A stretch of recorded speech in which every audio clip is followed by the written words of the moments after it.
Are you an optimist or a pessimist? Is your glass half full or half empty? Often used as a gauge of optimism or pessimism. The present crisis is challenging, and in these circumstances, is your normal optimism being disturbed? Are you becoming more pessimistic about the short-term future? Will we ever get back to where we were at Christmas? Pessimists tend to believe that they are realists, and there is no doubt that some realistic thoughts are welcome to temper our sometimes buoyant thinking. However, I believe that the realism argument is a bit thin and is a front for a depressing outlook on life. A look at some Bible extracts is worth considering. Pessimistically, Job chapter 30 verse 26 says, "Yet when I hoped for good, evil came. When I looked for light, then came darkness." And then Lamentations chapter 3, 16 to 18, "He has broken my teeth with gravel. He has trampled me in the dust. I have been deprived of peace. I have forgotten what prosperity is. So I say, my splendour is gone, and all that I hoped from the Lord." But optimistically, have a look at Ephesians chapter 4, verse 29. "Let no corrupting talk come out of your mouths, but only such as is good for building up, as fits the occasion, that it may give grace to those who hear." And Romans 8, verse 28, "And we know that for those who love God, all things work together for good, for those who are called according to his purpose."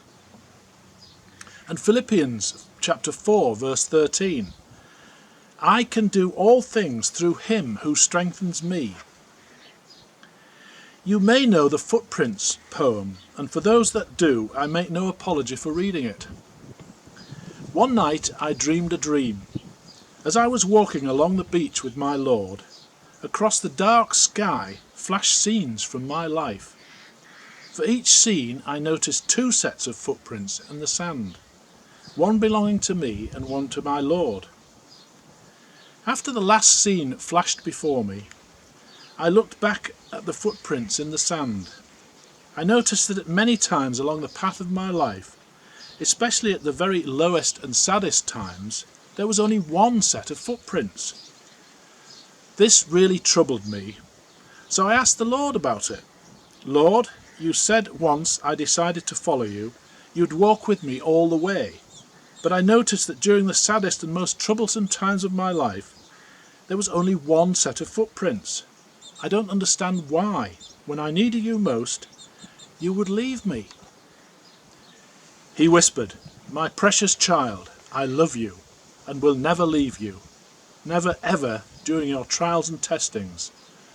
When you saw only one set of footprints, it was then that I carried you."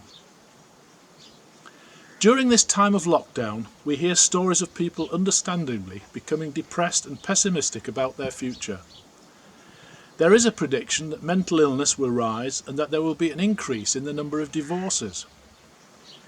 In northwest Lochaber, many of us are fortunate in the places we live, and the fact that the coronavirus has had limited contagion in the area.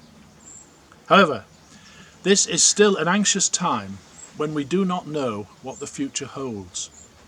As tourists return to our area and may increase the risk, will we or our loved ones here and elsewhere suffer with the illness?